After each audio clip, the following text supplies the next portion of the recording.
Bueno, muy buenas tardes desde Francia y buenos días y buenas noches a todos los que nos escucháis desde otras latitudes. Mi nombre es Diana Forte y estamos encantados una vez más de estar aquí con vosotros, nuestros lectores y oyentes, en conversación con Palabra que Dormía. Hoy tendremos una charla especial, una charla diferente, ya que, en primer lugar, se encuentran aquí con nosotros como oyentes y participantes parte del equipo de nuestra revista editorial y algunos de nuestros escritores regulares. Y es que no han querido perderse esta ocasión, ya que hoy vamos a tener la suerte de contar con la presencia de un escritor muy conocido en la literatura en español contemporánea. No obstante, no voy a adelantar acontecimientos y voy a dar en primer lugar paso a nuestros invitados de hoy, al conjunto de gente maravillosa que nos va a acompañar en la velada. En primer lugar, voy a presentar a Jessica Ferreira. Jessica es autora de Palabra que Dormía. Hola Jessica, ¿qué tal? Bien.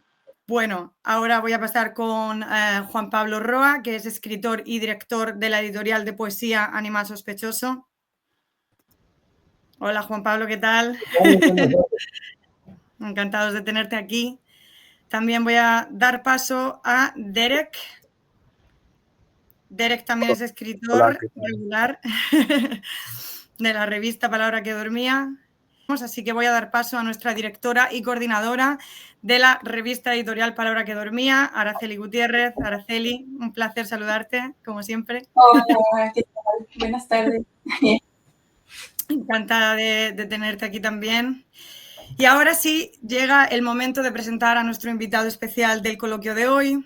Tenemos con nosotros al escritor José Luis Díaz Caballero, del que seguramente ya hayáis oído hablar. Sin embargo, para aquellos que os unís ahora o para los que queráis saber un poquito más, permitidme que os haga una breve introducción de nuestro invitado antes de subirle aquí con nosotros al escenario.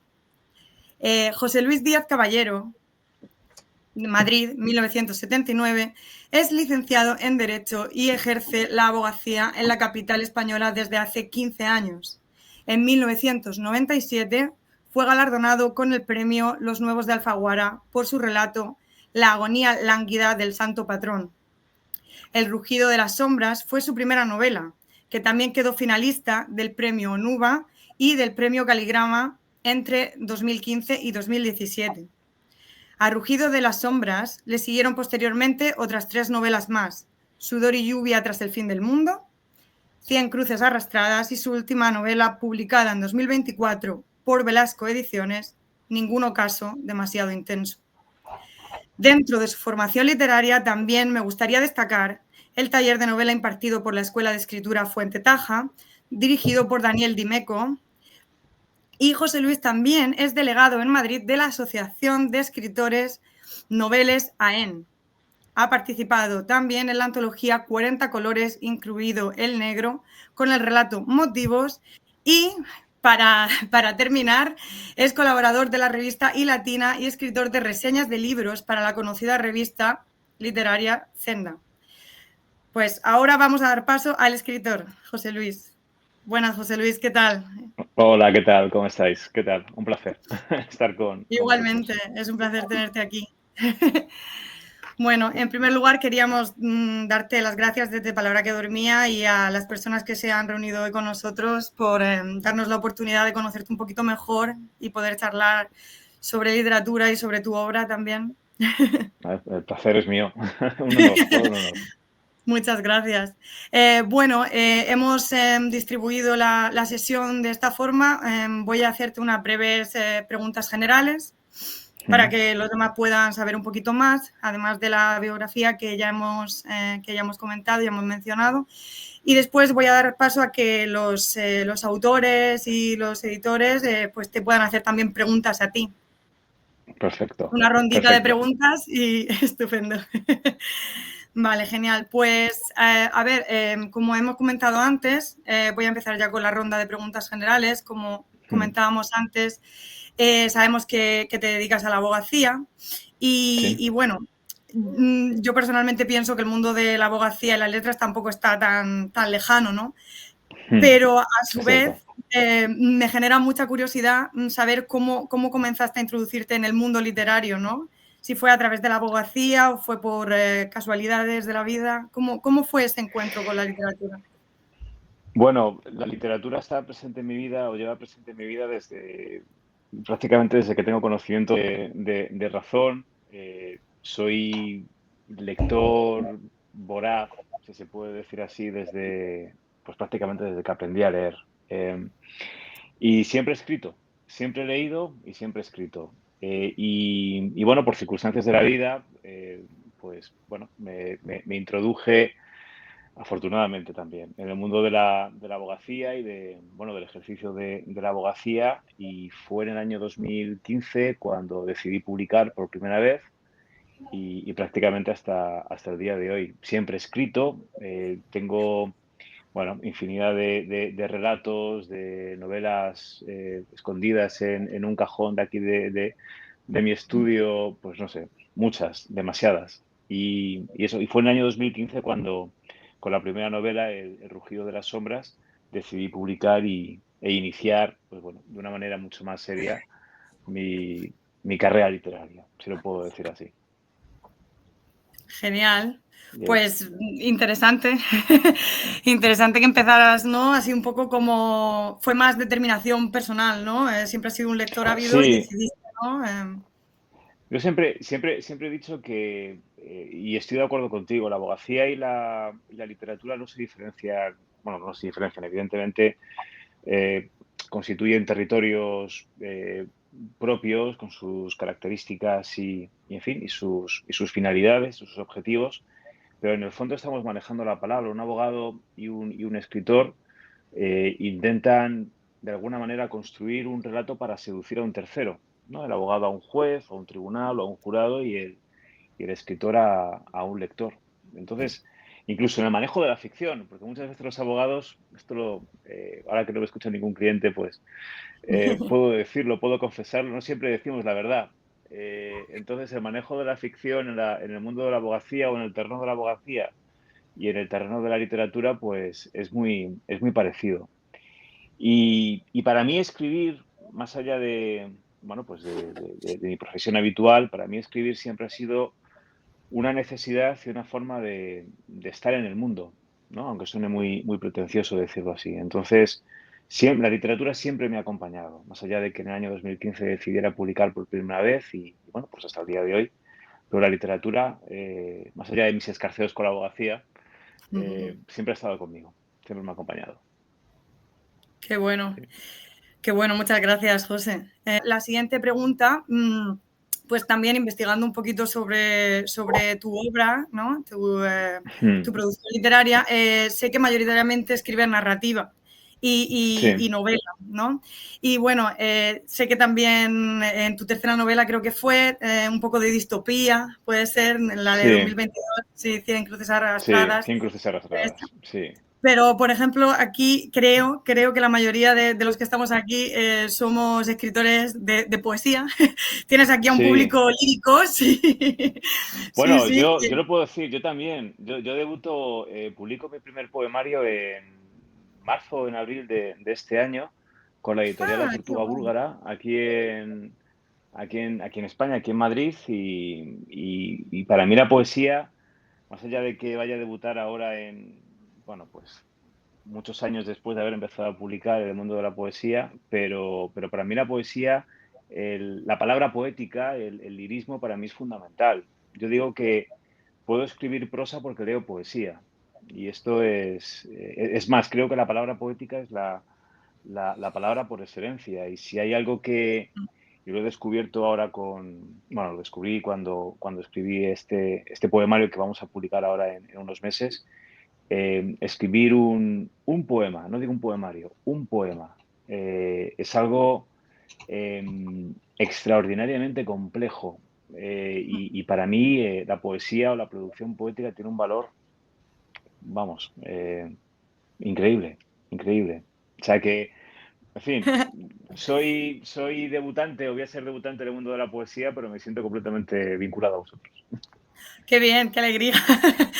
Pues mira, la pregunta iba también más por la construcción, ¿no? Y tu proceso de construcción de tus historias y tus personajes.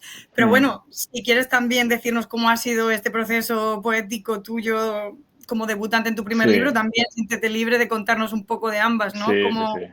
Cómo haces la creación de tus historias y cómo te has desenvuelto en este nuevo mundo poético, ¿no?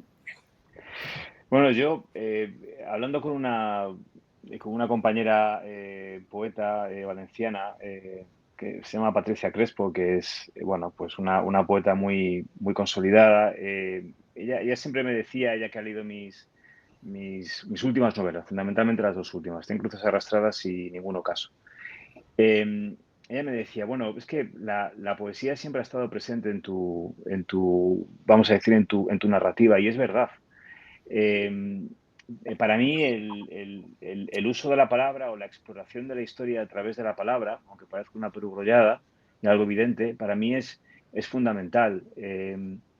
Yo puedo escribir como escribo, lo decía antes, porque leo poesía. La poesía me da, digamos que, unas herramientas en cuanto al ritmo, la sonoridad de las frases, la longitud de las frases, el modo de crear sensaciones, emociones, un determinado contexto a través de la palabra, que si no leyera poesía para mí sería muy difícil. Yo no sé escribir si no es, y yo admiro a los escritores que, bueno, saben ser tremendamente asépticos en la construcción de sus historias y en la elección del lenguaje y al mismo tiempo efectivos, pero yo no sé recurrir a mis historias sin el lirismo. Por ejemplo, la novela que mencionabas, Cien cruces arrastradas, que publiqué en el año 2022, bueno, se la ha etiquetado como una distopía porque, bueno, está planteando una realidad social y política, bueno, pues en un país ficticio, una alternativa a la realidad contemporánea, pero no deja de ser una fábula. Y tiene un contenido lírico y una estructura lírica, bueno, pues muy, muy parecida a las antiguas, por ejemplo, a las antiguas tragedias griegas, sin la cual yo no habría sabido escribir esa historia. No habría podido llegar al mensaje ni al objetivo final de la novela, ¿no? Entonces, para mí la poesía es fundamental, es fundamental. Y he sabido de su dificultad ahora que he escrito, cuando he escrito el poemario. El poemario que vamos a publicar ahora en un par de meses lo escribí durante el año 2023, no, 2024, perdón, el año pasado. Aunque bueno, ya el material venía desde lejos. Pero bueno, he sabido lo difícil, lo complicado y el reto tan mayúsculo que supone, perfilar un poema, darle sensación o un sentido de unidad que lo requiere bueno, y estar satisfecho con el resultado. Ese ejercicio de concreción, de lirismo, de condensación, esa forma de jugar con las imágenes, con las metáforas, con los símbolos y que quede perfecto en ese espacio tan reducido que es un poema, me parece algo tremendamente complicado y al mismo tiempo fascinante, ¿no? Las posibilidades que tenemos los escritores de narrativa de perdernos y de divagar en nuestras historias, sobre todo que nos escribimos novela, el poeta no se lo puede permitir, o la poeta no se lo puede permitir, ¿no? Y a mí me parece que es maravilloso. He aprendido mucho escribiendo, no ya recurriendo al lenguaje o a la retórica poética para escribir novelas, sino escribiendo directamente poesía, ¿no? Es lo que puedo transmitiros. Personalmente estoy 100% de acuerdo. Creo que en el principio fue el verso, ¿no? Sí, sí, Que no sé sí. si se puede decir, y luego ya vino lo demás, pero creo que es muy valiente también, ¿no? No conozco a muchos escritores, bueno, personalmente sí conozco a escritores que vienen de la poesía y luego escriben narrativa, pero no al revés, no conozco tantos, supongo que lo Sí, sabrán, pero seguramente, sí. personalmente yo no lo conozco, o sea que me alegro mucho también y desde aquí, desde Palabra que Dormía, y estamos deseando leerte también.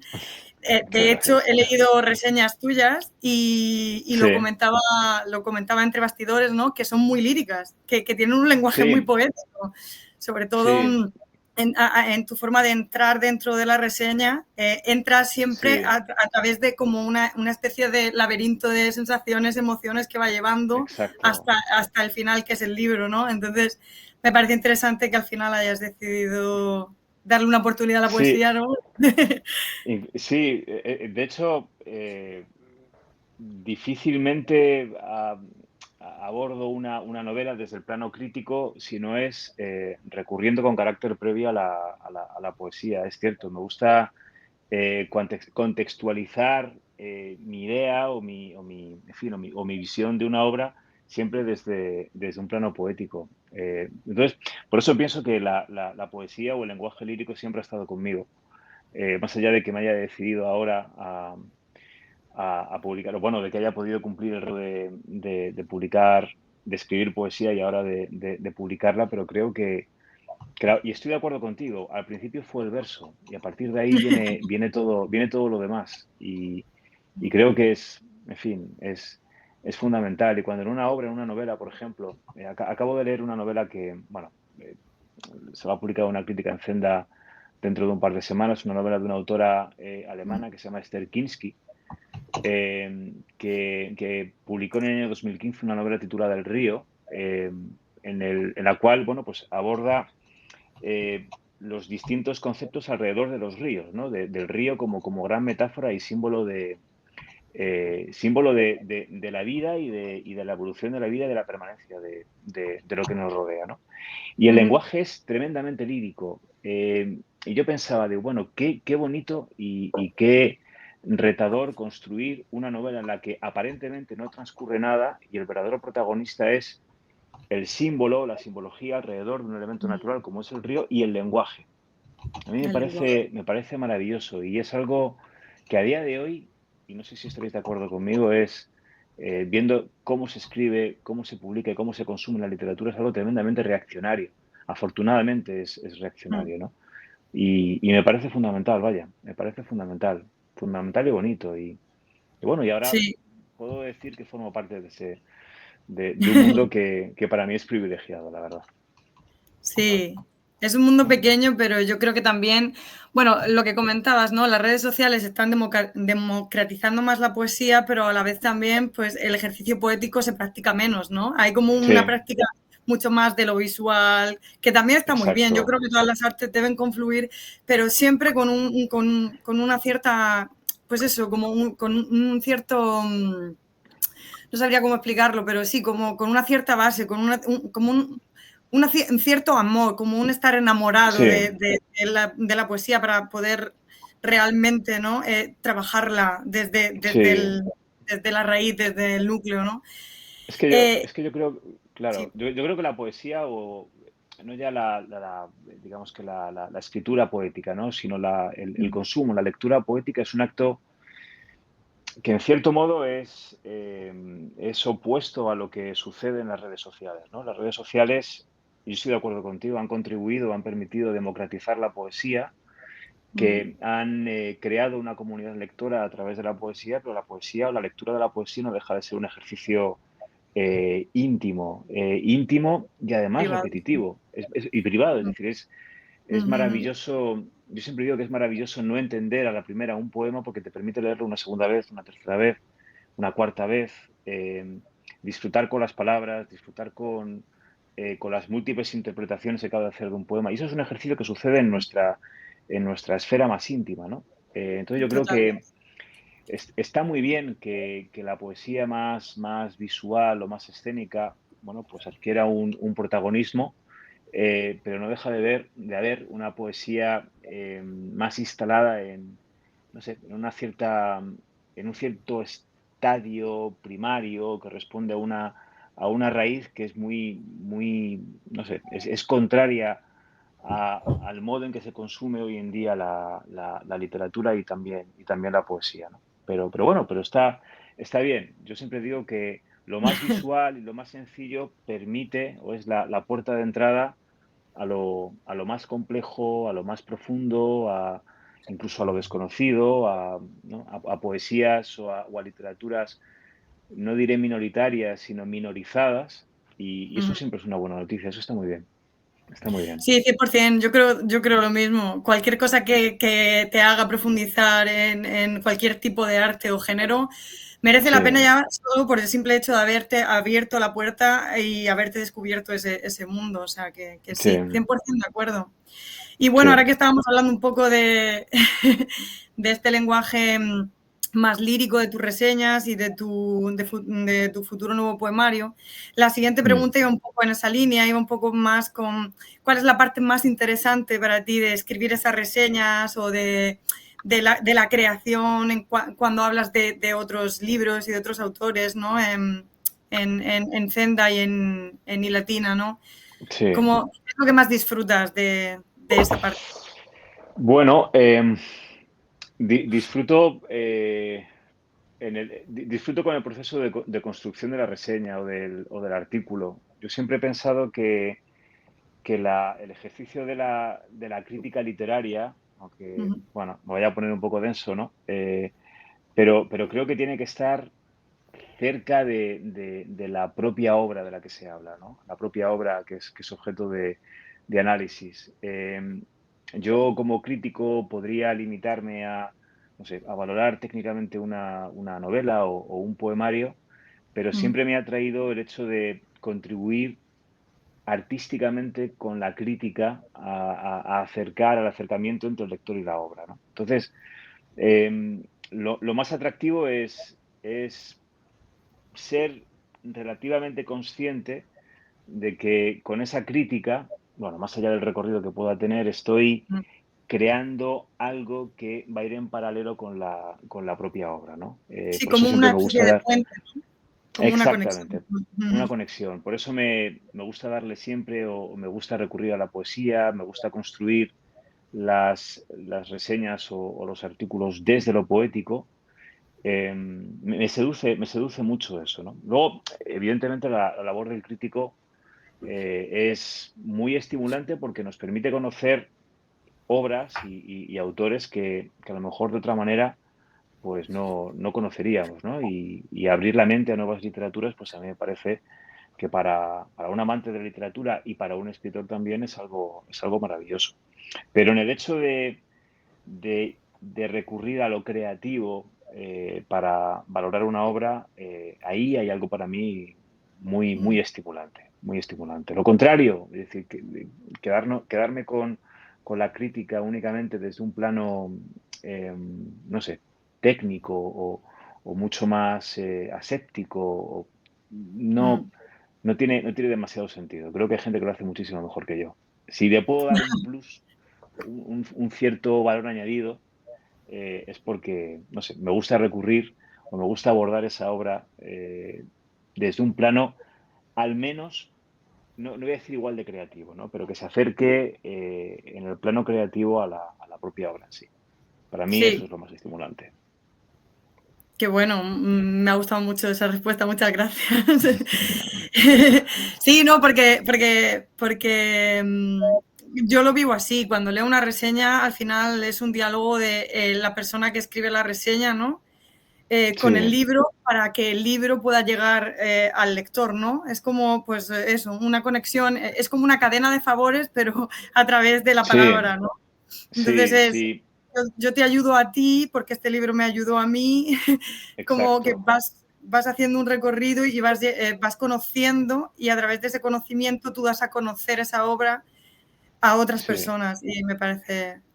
final, yo siempre creo que la literatura, por lo menos la literatura que a mí vamos a decir que me sobrecoge, es aquella que puede abordar desde planos muy diversos elementos Mm, comunes que conectan conmigo, de alguna manera, mm, ¿no? Y lo que me gusta con la crítica es encontrar ese espacio común que le pueda decir al lector de la reseña, que puede ser o que va a ser lector de esa obra, oye, aquí esta obra habla de nosotros y lo hace en ese sentido, ¿no? Y hacerlo desde un plano mm, creativo. Para mí eso 100%. es fundamental, más allá del hecho de valorar una obra desde un plano puramente técnico, ¿no? Para eso están los teóricos de la literatura. Yo no lo soy crítico, porque soy lector y porque soy escritor, ¿no? Pero me parece fundamental, ¿no? Construir, como decías, ¿no? Ese puente entre el lector entre la obra y el futuro lector. Para mí eso es, más allá de decir, bueno, la obra es buena o es mala, me parece que es buena o es mala. No somos nadie para decir si una obra es buena o es mala, ¿no? Porque ahí la subjetividad impera en cuanto a criterios, gustos, percepciones, sensaciones. Una obra puede ser emocionante para alguien y no serlo para mí, más allá de que desde un punto de vista teórico la obra sea mayúscula, ¿no? Pero bueno, intentar conectarse es una obra que a mí de alguna manera me ha sobrecogido. Intentar elevar o erigir ese puente entre el lector y esa obra a mí me parece que justifica ya por sí mismo la labor del crítico. 100% de acuerdo. Y espero que nuestros lectores y oyentes también estén disfrutando de esta entrevista, porque la verdad que está siendo bastante interesante. Están saliendo muchas cosas. Y de hecho, no sé si hacerte la última pregunta general o pasar directamente a la ronda de preguntas, porque creo que ya has respondido un poco a través de esta pregunta previa a la última pregunta, que es básicamente a través de tu visión, pues, ¿qué consejos, qué le dirías a las personas que quieren abrirse camino, que se están abriendo camino o que ya forman parte de este mundillo, pero todavía no se ven capaces o no saben cómo terminar de hacerse un hueco? ¿Qué les dirías a esas personas que están empezando en el mundo de la publicación y en el oficio de la escritura? Bueno, el mundo editorial, la labor del escritor es muy complicada y el mundo editorial, que es, vamos a decir, la siguiente pantalla, ¿no? El siguiente estadio al proceso de creación, es muy complicado, es tremendamente complicado. Lo es para todo el mundo, lo es incluso para la gente que ocupa los peldaños más altos de este mundillo, ¿no? Si no puedo decir así. Consejo, bueno, pues puedo dar el mismo consejo que me doy a mí mismo todos los días, que es escribir y escribir y escribir y escribir. Yo creo que el objetivo no está en el hecho de publicar, más allá de que a todos, evidentemente, cuando iniciamos el proceso de escritura de una obra, digamos que la visión final o el punto final está en darlo a conocer, en encontrar unos lectores que justifiquen o den sentido a la propia obra. Pero primero está la obra. Yo creo que el consejo, no sé, el más relevante, el que me han dado, el que me doy, el que de alguna manera, bueno, pues contacto con quienes me pueden escuchar, es el hecho de concentrar todos los esfuerzos en el proceso de escritura. Escribir una novela, un poemario, una obra de teatro, no sé, un ensayo, un libro de crónicas, lo que sea, es algo muy complicado. Exige mucho sacrificio, mucho conocimiento previo, mucha investigación, exige, bueno, estar expuesto y asumir la frustración como un elemento o una circunstancia casi permanente durante todo ese proceso. Bueno, pues el hecho de poder llegar a buen puerto, de poner el punto y final a una obra, más allá de lo que suceda con ella, ya es muy importante y es un logro extraordinario. A partir de ahí viene todo lo demás. Ya hay, bueno, pues influyen muchos factores que nosotros los escritores no controlamos. Bueno, pues está la suerte, está el momento editorial oportuno. Muchas veces escribimos obras que a lo mejor no se pueden publicar justo en el momento final de terminarlas, pues porque no es o no responden al contexto editorial que a lo mejor esa obra exige, pero se van a publicar o se pueden publicar dentro de un año, dos, tres. Bueno, escribir, producir de alguna manera, aunque sea una palabra que detesto en el plano literario, ¿no? Escribir, crear, debe ser el objetivo de todo escritor. Y leer mucho. Decía Carlos Fuentes que hay que leerlo todo y lo más rápido posible porque la vida no nos va a alcanzar a leerlo todo. No se puede leer todo, evidentemente. Pero disfrutar con la lectura. Escribir y disfrutar con la lectura, disfrutar con el proceso. Yo creo que es el mejor consejo que, no sé, que nos podemos dar a nosotros mismos como escritores. Pues es muy buen consejo. Nos quedamos con el consejo de leer mucho, practicar mucho el ejercicio de escribir y, bueno, y practicarlo siempre, porque yo personalmente creo que como tú bien dices, José Luis, el escritor es escritor siempre, independientemente de que Sí, publique o no, sí, tiene que dar a conocer su obra, finalmente, si lo desea, pero yo creo que al final hay un punto ahí, ¿no? En el que si te gusta, o sea, si te nace, si es una necesidad vital, al final siempre te acompaña, ¿no? siempre, siempre es, por lo menos yo lo vivo así. Yo siento la necesidad de escribir casi de forma permanente. Evidentemente no podemos estar las 24 horas del día escribiendo, pero mentalmente sí lo pero hacemos. mentalmente sí se está, ¿verdad? Es Claro, como uno es una está, construcción. claro, La neurosis cuando acompaña. sí, exacto, cuando la idea nace, Mm, y me ha pasado ahora, me ha sucedido con el poemario. Yo he mm, tenido, vamos a decir, esbozos de un poema o han surgido que me han acompañado durante días, esbozos que a lo mejor yo no estaba preparado para traducirlos o ujú. ponerlos negros sobre blanco, pero que me han acompañado y han estado, bueno, metamorfoseándose durante horas y días hasta que finalmente se han convertido en un poema. Eso es escribir, eso es escribir. Por eso yo decía Totalmente. antes, El yo proceso, ¿no? detesto la palabra, claro, a mí hay Mm, algo que no me gusta. Yo creo que bueno, no me gusta. A mí, yo detesto la palabra producir, como si escribir fuera, no sé, el proceso por el cual producimos bolígrafos, panes, sí, una cadena, ¿no? zapatos, Como una una especie de especie industria, ¿no? claro, de una industria de Sí. cadena de montaje. No, escribir es algo Ujú, mucho más profundo, es algo mucho más íntimo. mm, Entonces, bueno, uno siempre tiene que estar preparado para el hecho de escribir. Y cuando uno tiene la necesidad y está dándole vueltas mentalmente a una idea, ese escritor debe ser consciente de que ya está escribiendo. Eso ya es escribir, ¿no? Más allá de que a lo mejor no podamos estar sentados 100%. delante del cuaderno o del ordenador para transcribirlo. Entonces, bueno, los escritores somos escritores las 24 horas del día y lo somos porque necesitamos escribir y porque no concebimos otra manera de estar, de expresarnos, de otra manera de Sí. ser en el mundo, ¿no? Eso suena muy pretencioso, pero es verdad. Yo lo siento así. Lo puedo decir, yo lo siento así. No, yo creo que aquí todos los que estamos esta tarde y seguramente nuestros oyentes también lo sienten así, ¿no? Es una forma de existir, de contemplar la vida, ¿no? Sí, De, de ser ante las cosas, ¿no? Al final uno sí, no puede evitarlo, ¿no? Ver literatura, sí, ver arte, ver poesía en lo que le pasa, en lo que sucede en su rutina, exacto, ¿no? Tal cual lo exacto. has dicho, José Luis, sí, tal cual.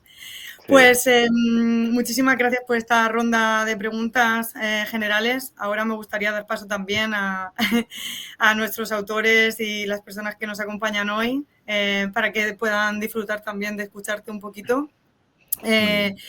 Y en primer lugar voy a dar paso a Jessica Ferreira para que pueda hacerte una pregunta. Jessica, por favor. Buenas tardes. Hola, ¿qué La tal, charla Jessica? está muy interesante. Muchas gracias por todas las citaciones y observaciones para que estoy tomando nota también como un aprendiz. Estuve yo trabajando casi 6 años en un bufete de abogados Mm, y sé cómo es demandante mm, la profesión. Y sé que mm. escribir también demanda bastante. ¿Cómo haces para conciliar, tener un equilibrio entre los dos? Bueno, es muy buena pregunta, muy buena pregunta. Yo he tenido que aprender a ser consciente, como decía, como comentábamos antes, de que el escritor lo es las 24 horas del día, más allá de que la actividad no siempre la podamos gestionar u organizar como una jornada laboral, ¿no? Yo he tenido que yo he tenido que aceptar eso. A mí me encantaría, bueno, desgraciadamente no puedo, pero me encantaría dedicar mucho más tiempo seguido a la escritura, o no tener que robarle horas al sueño, en fin, o hacer equilibrios para poder escribir una novela y para poder terminarla, ¿no? Pero bueno, se consigue buscando un poco el equilibrio. Al final, cuando el impulso o el deseo de escribir es precisamente eso, un deseo, un impulso, una necesidad, uno encuentra la manera de poder producir una obra, de poder, no producir, retiro la palabra, de poder crear, de poder eh, llevar adelante una obra. Yo, bueno, durante muchos años he escrito de noche, eh, o me he levantado a horas muy tempranas para poder escribir antes de colgarme o de ponerme la toga e ir a un juzgado. Y ahora, hoy en día, bueno, lo intento hacer de alguna manera. Ahora soy padre, además, con lo cual tengo bueno, ahora no duermo muy poquito, porque tengo un bebé prácticamente recién nacido, y aprovecho el insomnio para poder, para poder corregir el poemario, las galetadas del poemario ahora que se va a publicar. Con lo cual ahora no tengo excusa. Pero bueno, se consigue buscando el equilibrio. Yo creo que, insisto, cuando el impulso o el deseo es precisamente eso y responde a una necesidad, al final se consigue, ¿no? Yo creo que, bueno, la literatura es algo demasiado poderoso como para que una jornada laboral la enturbie.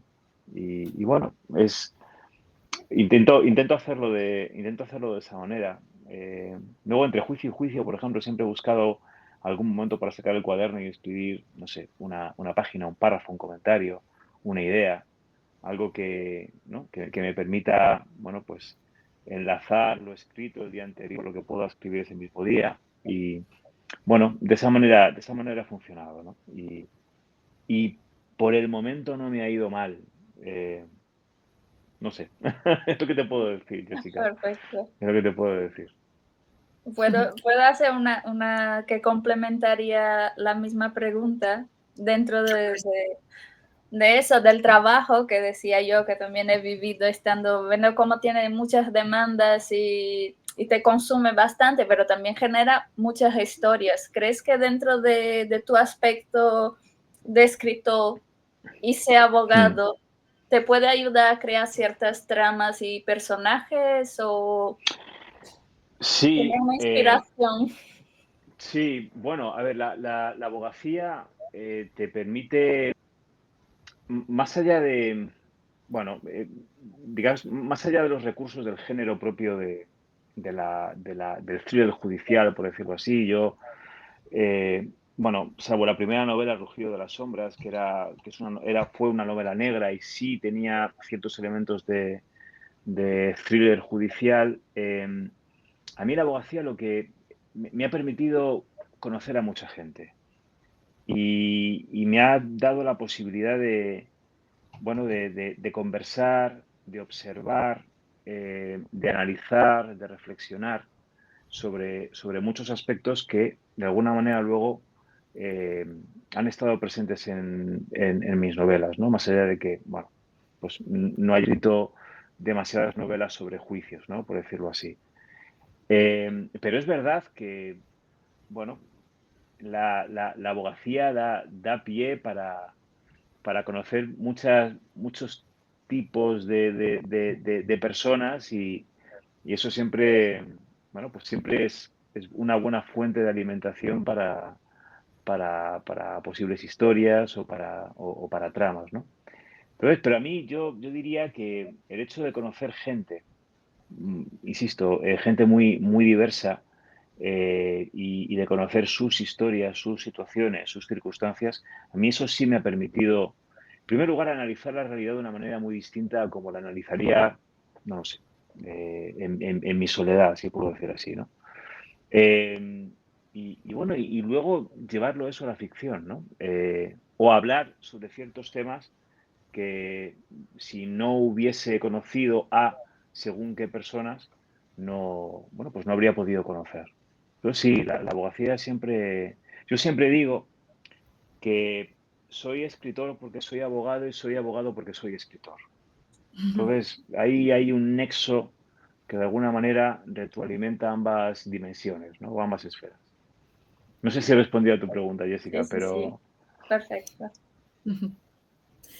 Bueno, pues muchas gracias, José Luis, de nuevo, y gracias, Jessica, también por esas preguntas súper interesantes. Ahora voy a dar paso a Juan Pablo para que pueda también hacerte una pregunta a José Luis, o las que Sí. quieras, Juan Pablo. Bueno. Si quiero Yo puedo, por favor, de hacer más de una pregunta que si queréis. buenas tardes, José Luis, buenas tardes. No ¿Qué puedo tal, Juan evitar Pablo? de hacer dos preguntas capciosas. Estoy aquí que me muerdo la lengua. Por supuesto que lo que dices del derecho y la cercanía con, digamos, lo literario, lo primero que Sí, me hace pensar es en el proceso de Kafka. sí, Y toda esa sí, sí. metáfora de lo que es la vida normal cuando está perseguida por un proceso. Pero bueno, no voy a ir, no voy a ir ahí, sino que quiero hacerte un par de preguntas un poco capciosas. Una de ellas es conocida en el mundo literario hoy en día la diferencia que hace Gamoneda en cuanto a la diferencia entre poesía y literatura, porque para él la poesía no es literatura, mientras que el resto de formas literarias pues, son la literatura. ¿Tú qué relación o qué diferencia encuentras en ambos géneros, digamos, entre la novela y la poesía? Bueno, bueno, hay una diferencia formal formal, estructural, pero evidentemente el poema o la finalidad del poema es algo muy distinto a lo que perseguimos o a lo que persiguen los escritores que escriben ficción o que escriben novela, ¿no? El novelista intenta contar una historia y el poeta, más allá de que también hay narrativa dentro de la poesía, pero intenta condensar, explicar, abordar una idea, abordar una emoción, que esa emoción responda a un cierto territorio de lo común. Eh, pero más allá de eso, evidentemente de que no se construye igual un poema que una novela, más allá de eso yo creo que ambos géneros, por lo menos tal y como yo los concibo, son valiosos porque intentan plantear interrogantes y de alguna manera, no digo siempre, sí algunas veces intentar responderlos. Cuando el poeta plantea a través de un poema una emoción, una idea o una determinada situación, no deja de reflexionar sobre algo. Y el escritor, el novelista también lo hace. No creo, yo por ejemplo soy muy partidario y con la última novela, con Ningún ocaso demasiado intenso, lo he visto o lo he experimentado. Yo siempre he procurado con mis historias hibridar distintos géneros. Por ejemplo, yo no soy capaz de escribir de una manera que no sea poética y al mismo tiempo no soy capaz de escribir poesía sin recurrir al hecho de intentar contar algo o contar una historia. Entonces, no creo que sean géneros, evidentemente son géneros distintos. La poesía es la poesía y la novela es novela. Se abordan, se crean, se leen y se disfrutan de una manera muy distinta. Pero creo que hay un objetivo común. Y cada vez hay más poesía en las novelas y hay más elemento narrativo en la poesía. Yo creo que hay un espacio común o un nexo entre los dos géneros que cada vez es más frecuente. Cuando leemos las grandes tragedias o cuando las releemos, yo por ejemplo cuando escribí Cien cruces arrastradas, Cien cruces arrastradas, que es bueno, mi penúltima novela, la escribí durante el confinamiento que vivimos aquí en Madrid. Y coincidió con un momento de mi vida en la que necesitaba leer poesía y necesitaba regresar a Sófocles, a Eurípides.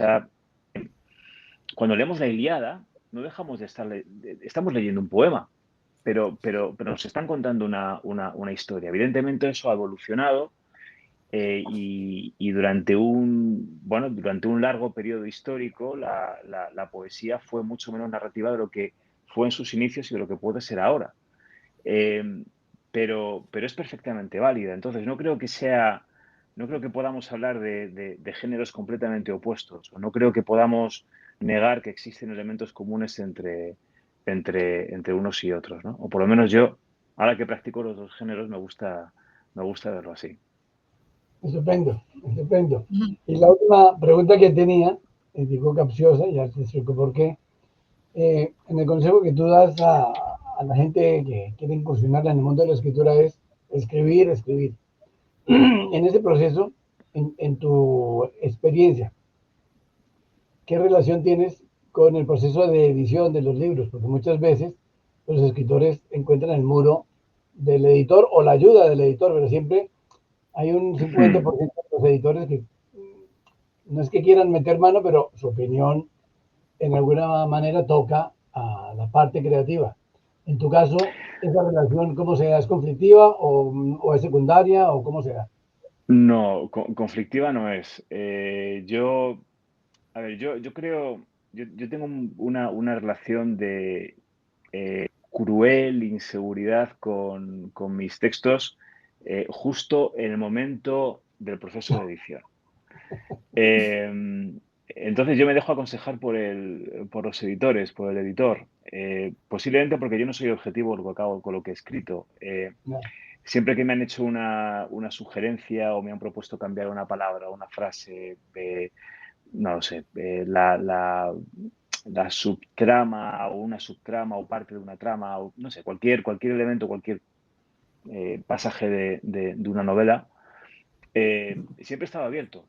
Siempre he estado abierto. Yo creo que la visión del editor es fundamental. El editor es posiblemente, junto con el autor, la persona más interesada de que la obra se consolide y sea, disculpa, sea lo más perfecta posible de cara a su publicación.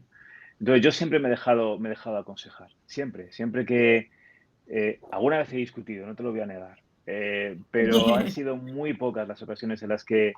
Y las discusiones nunca han sido insalvables. O sea, nunca he dicho, no, mira, esto lo impongo, esto lo he escrito yo, con lo cual eso tiene que ser así. No, jamás, bajo ningún concepto. Yo creo que el editor y el autor, durante el proceso de edición y luego durante el proceso de difusión de la obra, tienen que ir de la mano.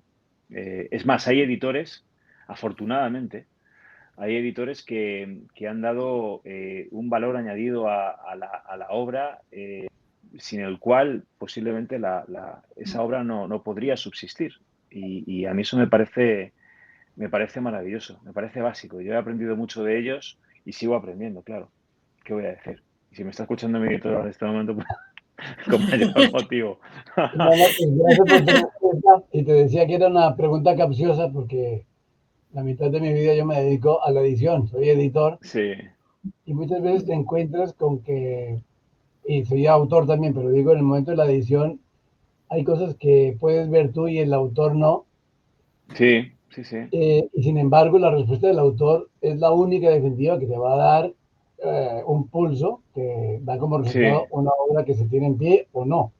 Entonces el editor es claro. secundario, pero es principal a la hora de provocar al autor, pero solo la Sí. respuesta del autor es la que consolida, digamos, esa relación. Es que el editor es posiblemente el lector, es un lector privilegiado y es un lector muy interesado en que la obra adquiera, digamos que una dimensión de unidad que posiblemente al inicio del proceso de edición la obra no tiene. Nosotros, yo por lo menos tengo esa experiencia. Yo he podido, antes de entregarle el manuscrito al editor, he podido leer la novela, he podido reescribirla 200 veces y al final siempre hay cosas, siempre hay elementos, siempre hay pasajes, frases, palabras, simbología dentro de la obra de la que los autores no somos conscientes y el lector sí, afortunadamente, y el editor más todavía, ¿no? Entonces yo creo que los editores y los autores vamos de la mano, somos un equipo, somos un equipo. Luego hay autores, evidentemente, que son, pues bueno, mucho más beligerantes en ese sentido y al final su criterio es el que marca cualquier decisión final, pero no es mi caso. No es mi caso. No sé si es porque he sido un tipo tremendamente inseguro, al menos durante ese proceso, o simplemente yo quiero pensar, porque es que considero que la labor del editor es básica y es maravillosa. Y yo he aprendido mucho de mis editores, muchísimo, muchísimo. Yo he visto o he sido consciente de aspectos de mis manuscritos gracias al editor. Sin el comentario del editor, sin la sugerencia, sin esa visión de, oye, tú aquí has querido decir esto. Y yo, anda, pues mira, pues no lo sabía. O no era consciente. Bueno, pues sin ese aporte, sin ese apoyo del editor, yo no habría descubierto tantas cosas de lo que yo he escrito y los textos finales no habrían tenido, bueno, vamos a decir, la calidad, entre comillas, que pueden tener ahora ya publicadas. En fin, sin ese apoyo no habría sido posible. Pues muchas gracias, José. Muy buena respuesta. Y muchas gracias también, Juan Pablo, por esas preguntas también interesantes, no solo dedicadas al mundo de la escritura, sino también de la edición como parte de él. Así que gracias. Ahora vamos a dar paso también a Derek Agassini, para que pueda hacerte una pregunta, José. Así que, Derek, por favor. Hola, José Luis. Buenas tardes, primero que nada. Muy interesante todo lo que nos has ilustrado acerca de tu trabajo y la manera pues tan introspectiva también que nos has sumergido dentro de tu proceso creativo. Y quisiera preguntarte de igual manera una pregunta un poco más personal y una pregunta también ciertamente capciosa, como mencionaba el compañero. Primero que nada, pues respecto a tus fuentes de inspiración, ¿en qué artistas tú has encontrado ciertamente esa fuente de ideas o perspectivas, ya sea musicalmente, más allá de la literatura, incluso en el cine?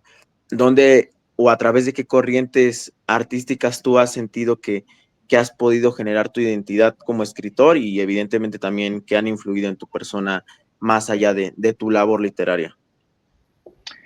Bueno, sí, es una muy buena pregunta. Los escritores somos, digamos que la principal fuente la principal fuente de inspiración como tal, ¿no? Evidentemente es la vida. Uno habla de lo que, o intenta hablar de lo que le preocupa, de lo que le duele, de lo que anhela. Intenta responder interrogantes que, bueno, pues que arrastramos desde prácticamente desde que damos uso de razón. Entonces esa es la principal, digamos que fuente de inspiración. Luego hay una fuente de alimentación y ahí estoy de acuerdo contigo. Yo escribo como escribo no únicamente gracias o a través de la literatura, fundamentalmente sí, claro, pero también hay otras muchas influencias. Está el cine, por ejemplo. Yo soy a lo mejor estoy recurriendo a los tópicos, pero hace muy poco volví a ver las 3 películas del Padrino, de Francis Ford Coppola, y redescubrí un cierto sentido de la lealtad y de la paternidad, más allá del ambiente de mafia de la que hablan las 3 películas, que me parece sobrecogedor. Me mucho, por ejemplo, Paolo Sorrentino, el director de cine italiano, y he visto pues, a lo mejor 4 o 5 veces La gran belleza. El modo de buscar el detalle, de buscar la poesía a través de la imagen, pues me parece fundamental y me parece muy inspirador. Me gusta mucho Bob Dylan. Por ejemplo, me gusta mucho, hablando de música, me gusta muchísimo Rubén Blades. Yo siempre he dicho, y esto lo decía García Márquez, decía, posiblemente la canción de la que deberían aprender todos los escritores es Pedro Navaja. Yo no sé, es una canción, es un cuento, es un relato hecho música. Y me parece básico. Entonces, de todo eso, al final no sé en qué porcentaje me ha podido influir Rubén Blades o una película de Francis Ford Coppola o no sé, o un poema de Bob Dylan a la hora de escribir, pero yo estoy convencido de que todo eso forma una especie de argamasa sin la cual no habría escrito lo que he escrito y no podría escribir lo que tengo en mente ahora mismo, ¿no? Entonces sí, ahí el cine, la música, la fotografía, por ejemplo. Me gusta muchísimo la fotografía de Sebastián Salgado. No sé, digamos que cualquier disciplina artística, la pintura, por ejemplo, yo escribí, yo recuerdo que la idea de Ningún ocaso demasiado intenso, más allá de que responde a, bueno, pues es una especie de novela no autobiográfica, ¿no? Se juega con la autoficción y responde a un momento concreto de mi vida, pero el enfoque surgió después de ver una exposición de Óscar Kokotza en el Museo Guggenheim, en Bilbao. No sé de qué manera concebí la forma de la novela a través o gracias a esa exposición.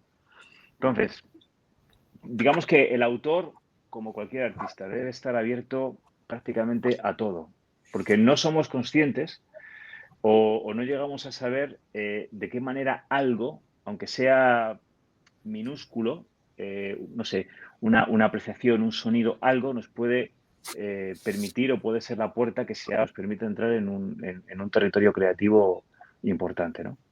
No sé si, Derek, no sé si he respondido a tu pregunta, pero... Sí, sí, sí. Sí, una respuesta bastante interesante y bueno, cuando mencionaste lo de Bob Dylan, pues bueno, igual yo soy fan de él y pues creo que se nota justamente en la inspiración que puedes tomar de su música. Y bueno, otra pregunta Hubo una polémica muy grande cuando le dieron el premio Nobel a Bob Dylan. La gente decía, hombre, ¿cómo se lo dan a un músico? ¿Esto cómo puede ser, no? Y yo siempre decía lo mismo, digo, ¿alguien ha leído a Bob Dylan? Porque si alguien ha podido coger sus letras y las ha leído, más allá de la música, evidentemente, eso es poesía en estado puro. Entonces, yo creo que yo me alegré mucho cuando le dieron el premio Nobel. Perdón, paréntesis al margen. Sí, sí. Comentario bastante acertado. Y bueno, quería preguntarte otra cosa que también es muy interesante. Han pasado los años y pues has sido premiado, has obtenido reconocimiento. ¿Cómo aprendes a separar esta parte? Porque claro, como artista creo que lo más importante no es llegar a considerarte bueno, excelente o que tienes cierto talento, ¿no? Creo que lo más importante como artista es llegar a ser honesto, pero tú ¿cómo has aprendido a lidiar con este ego de la aceptación que te da el público, con este valor agregado que obtienes? Tal vez no en el fondo deseando ser admirado, pero cuando publicas una obra, evidentemente vas a captar la atención. ¿Tú cómo has podido sobrellevar esa parte que conlleva el ego del artista con aquello que conlleva tu humildad como persona? Bueno, yo me preguntaría no cómo he conseguido sobrellevarlo, sino cómo lo sobrellevo. Porque, a ver, muy buena pregunta, muy buena pregunta. Yo creo que, a ver, todos tenemos, todo escritor, todo artista, no diré que nos mueve el ego bueno, la necesidad del reconocimiento. No solo eso, evidentemente, ¿no? Pero tampoco voy a negar que eso es importante. No digo que lo sea, sino que para los autores tiene una cierta importancia, ¿no? Pues es algo con lo que tenemos que lidiar todos los días. Yo creo que hay algo que no solo se aplica a la literatura, sino a cualquier disciplina o a cualquier aspecto de la vida, que es uno vale tanto como el reconocimiento que recibe por lo que hace. Y realmente no es así. No es así. Y en la historia de la literatura hay muchísimos ejemplos. William Faulkner, por ejemplo, con El ruido y la furia, vendió 1000 ejemplares el primer año de su publicación. Fue una obra fallida. Y sin embargo es una novela, por ejemplo, bueno, por ejemplo no, es imprescindible. No podríamos entender la historia de la literatura norteamericana y a otros autores que vinieron después, por ejemplo, Gabriel García Márquez, sin William Faulkner y sin El ruido y la furia. Entonces, que no se obtenga un reconocimiento en un momento concreto no significa que lo que hagamos no tiene valor, ¿no? Es algo con lo que tenemos que lidiar. Digamos que vivimos un momento en el que estamos sobreexpuestos, en el que nos estamos vendiendo constantemente a través de lo que hacemos, de lo que escribimos, de las redes sociales. Y creo que la literatura es algo distinto, es algo mucho más reflexivo. Por eso decía antes, lo importante es crear, escribir, es comenzar y concluir un proyecto, una obra. A partir de ahí, lo que venga, evidentemente será importante, pero responderá a otro escenario, a otro contexto. Y yo creo que el gran reto del escritor es jugar con eso. Fíjate, date cuenta de que cuando escribimos una obra estamos completamente aislados y desconectados de lo que vendrá después de escribirla y de lo que le ha precedido.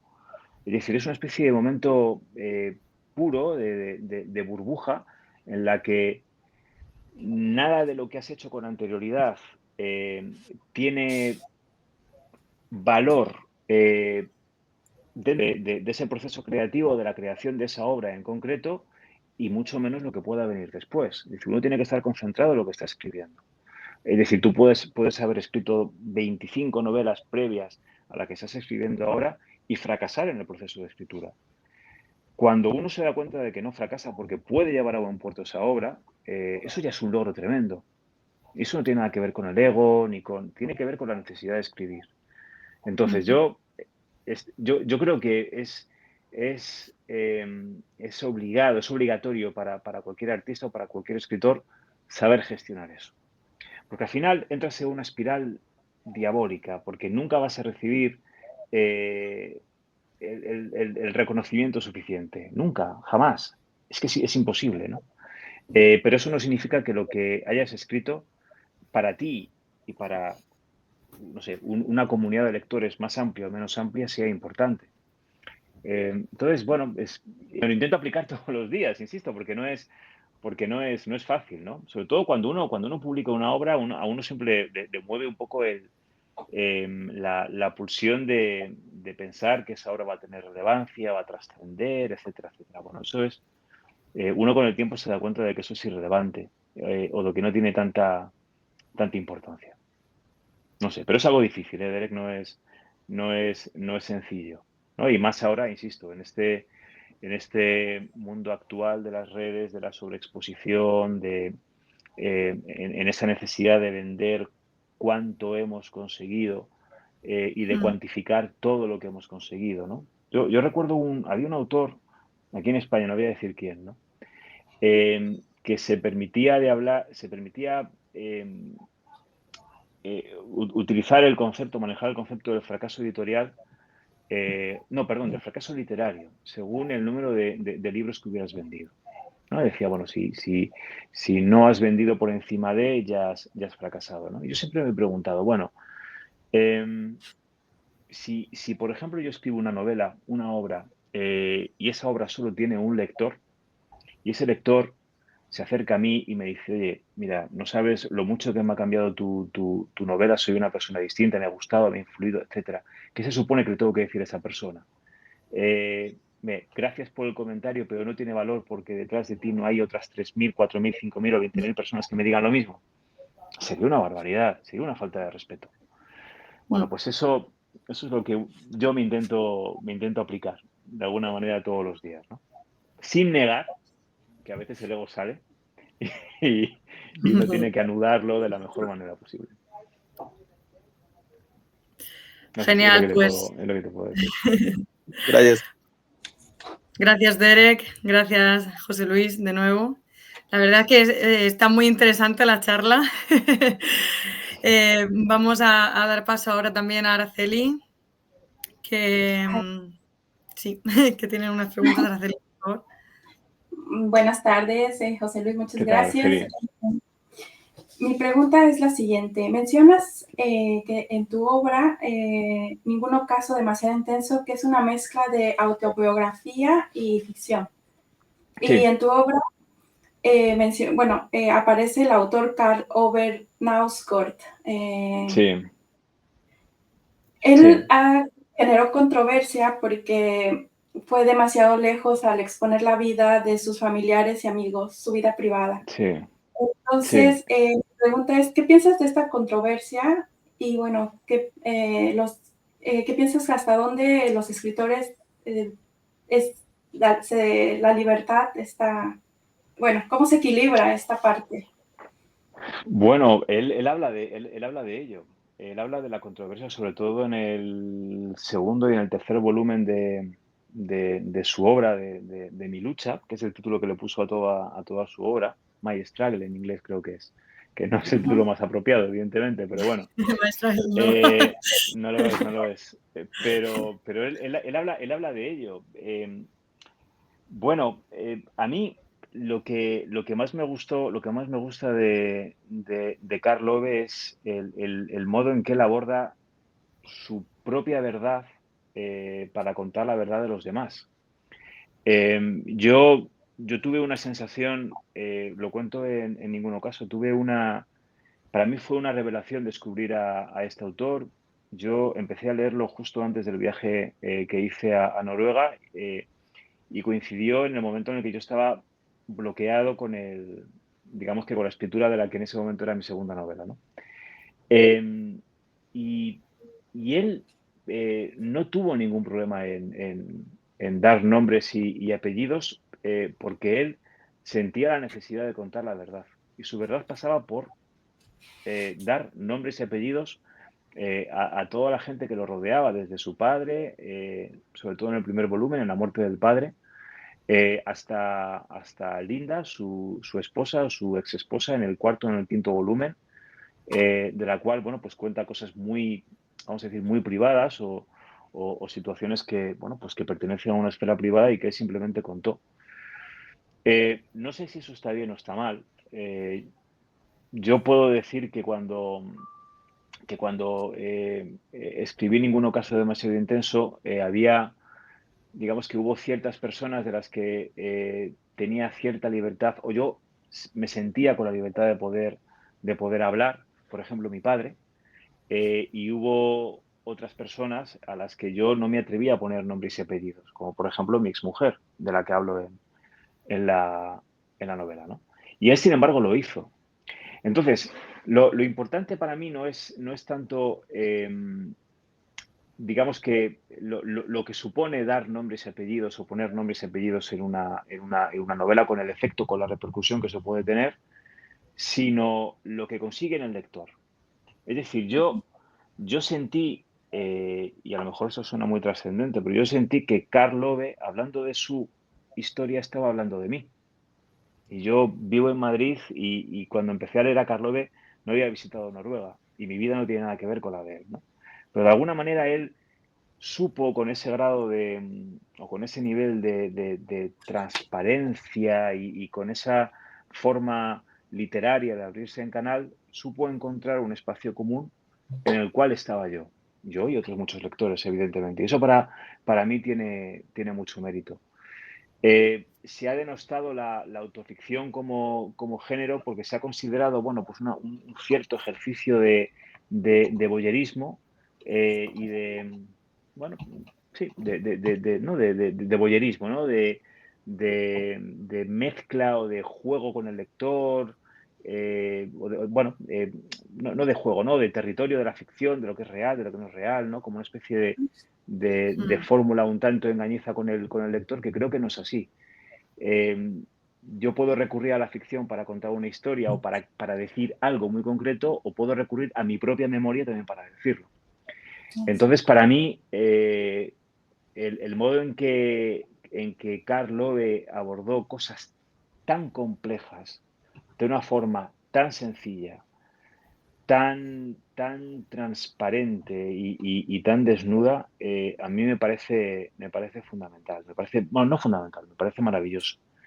¿Sería yo capaz de hacerlo? No he sido capaz de hacerlo. No he sido capaz de hacerlo. O sea, yo he recurrido a la autoficción con Ningún ocaso y no he podido hablar de mi padre porque, en fin, porque es la persona con la que más confianza tengo, pero insisto, no he podido etiquetar a ciertos personajes o a ciertas personas porque no me he atrevido. Y sin embargo, Karlove no tuvo ningún problema en hacerlo. Yo en la novela cuento que en mi segunda novela, se titulaba Sudor y lluvia tras el fin del mundo, yo no era capaz de matar a un personaje, de matarla literariamente, evidentemente. No era capaz. Por lo que significaba para mí matar a ese personaje. Pues bueno, imaginaos ponerle nombre y apellido, sería una novela imposible. Y Karlove lo hizo. Evidentemente eso tuvo muchísima polémica, incluso le generó problemas no ya editoriales, pero sí legales. Recibió alabanzas y críticas, pero a mí me sedujo como muy pocos autores han conseguido hacer. Y para mí, en fin, es una referencia. Es más, cuando Karlove ha recurrido a la ficción pura y dura, los efectos en mí han sido muy distintos, mucho más leves. No sé si eso es bueno o malo, pero bueno, es lo que es. Es lo que es. Sí. Muchísimas gracias. Qué interesante. ¿Tienes alguna otra pregunta, Araceli, o pasamos a Quiasmo?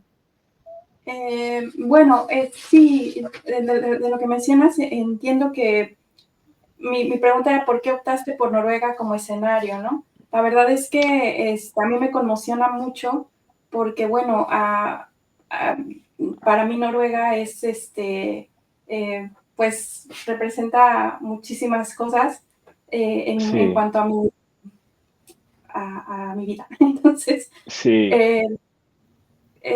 ¿Es por eso que lo elegiste como escenario? Bueno, yo viajar a Noruega fue un accidente para mí, un maravilloso accidente, porque, bueno, un accidente no, perdón, una casualidad. Yo viajé a Noruega en el año 2016, yo estaba viviendo un momento personal muy, muy complicado y de alguna manera yo necesitaba vivir una aventura. Yo tenía la intención, porque había escrito sobre ello, yo había escrito una primera novela que, bueno, parte de la cual transcurría en el Congo. Y yo no había viajado al Congo para escribir esa novela, pero bueno, digamos que los ecos de Conrad y de su novela El corazón de las tinieblas, bueno, sobrevolaban y bueno, para mí si había un lugar que representaba lo salvaje, lo exótico, lo peligroso, el infierno, el cielo, la aventura, era el Congo y el río Congo. Quizá porque está justo en el centro de África, ¿no? Pero yo no había podido viajar. Entonces yo estaba viviendo un momento, yo estaba atravesando una separación sentimental y bueno, la persona con la que yo estaba compitiendo en ese momento de mi vida era un aventurero profesional, por decirlo así, ¿no? Que justo iba a viajar al lugar al que yo no me atrevía a viajar, que era el Congo, ¿no? Él sí lo iba a hacer y yo no. Y yo decidí viajar a Noruega porque justo estaba leyendo a Karlove. Y dije, bueno, en fin, voy a vivir otro tipo de una aventura muy, muy distinta, quizá literaria, más introspectiva, una aventura personal. Y si hay un lugar en el que puedo vivirla es Noruega. Y así hice el viaje. Y de ahí nació, ahí pude terminar la novela que estaba escribiendo en ese momento, ahí me pude desbloquear y de ahí nació Ningún ocaso demasiado intenso. Entonces, fue una casualidad o un accidente porque no era... Cualquier destino para viajar es básico. Yo, si hay algo que me fascina en la vida, si hay algo que para mí es una fuente de alimentación en estado puro, es el viaje.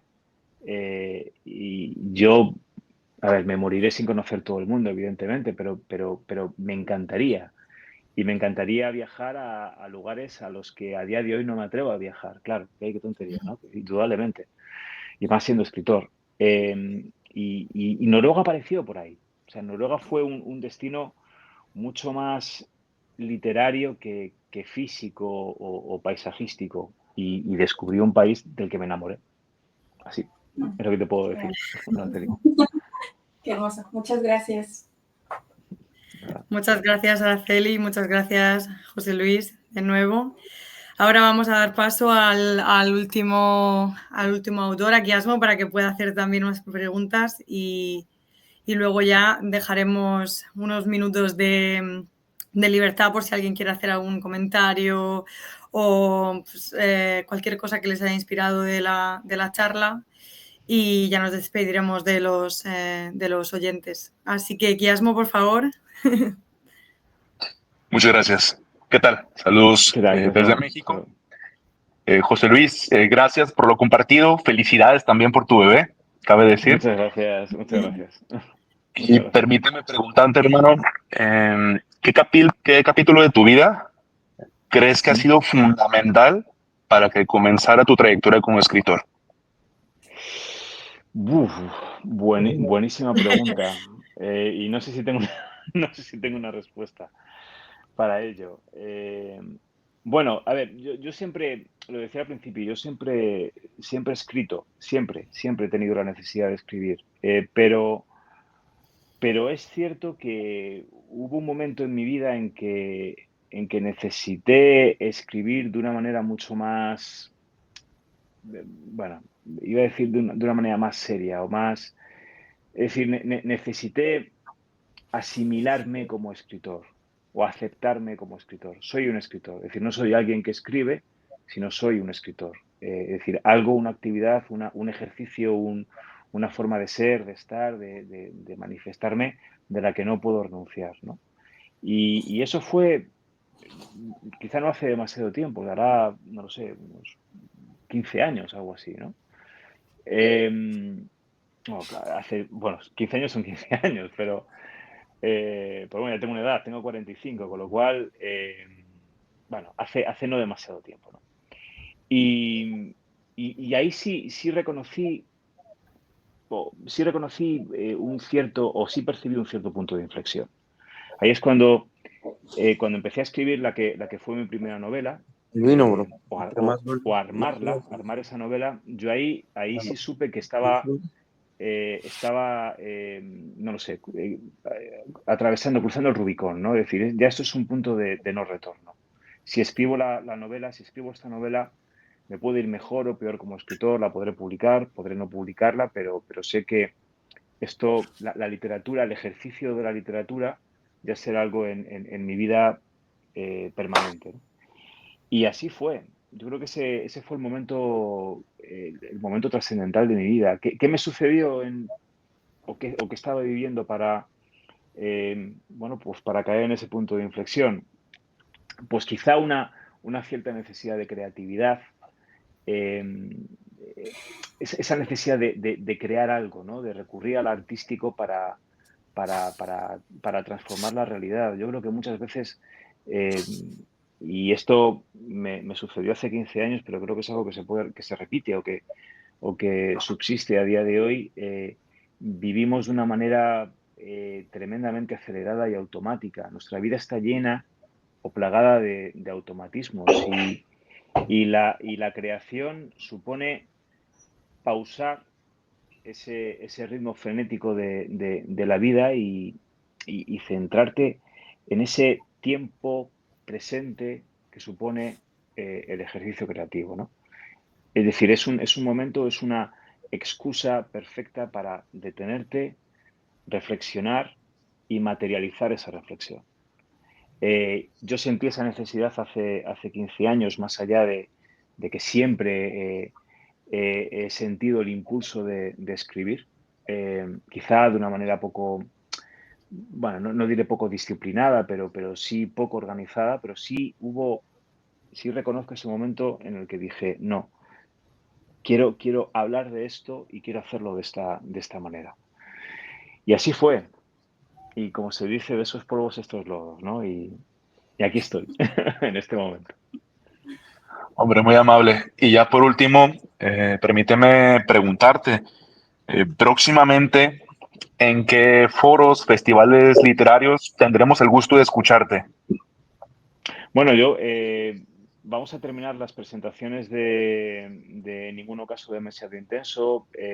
Lo haremos en Valencia, aquí en España, y luego en marzo o en abril se publicará el poemario, que llevará por título Atlas en Rojo. Y bueno, intentaré estar en festivales de poesía aquí en España. Creo que está previsto participar en el Festival Eñe, aquí en Madrid.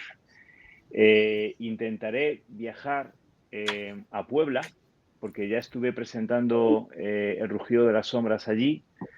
Y bueno, a todos los lugares a los que me inviten, foros, espacios, librerías, conferencias, pues allí iré encantado, con todo el honor, claro que sí.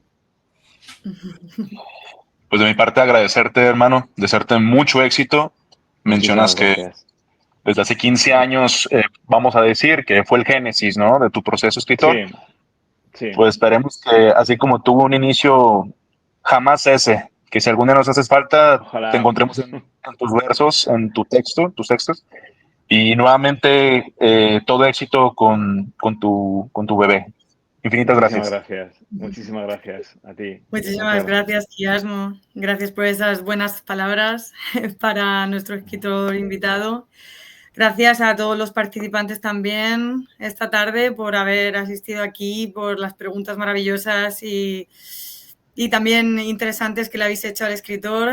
José Luis, muchísimas gracias también a ti por haberlas respondido todas tan amablemente y de forma tan profunda, ¿no? Has llegado también a ese punto de honestidad que decías, ¿no?, del escritor que te volvió a reencontrar con la creatividad antes de tu viaje a Noruega y para tu última novela, y esa honestidad se refleja, se nota que eres un escritor que habla desde la raíz, desde lo que le mueve, y eso se agradece mucho. Así que, bueno, yo voy a dar por concluida la velada, la charla de hoy. Ha sido también un placer por mi parte estar con vosotros y escucharos a todos.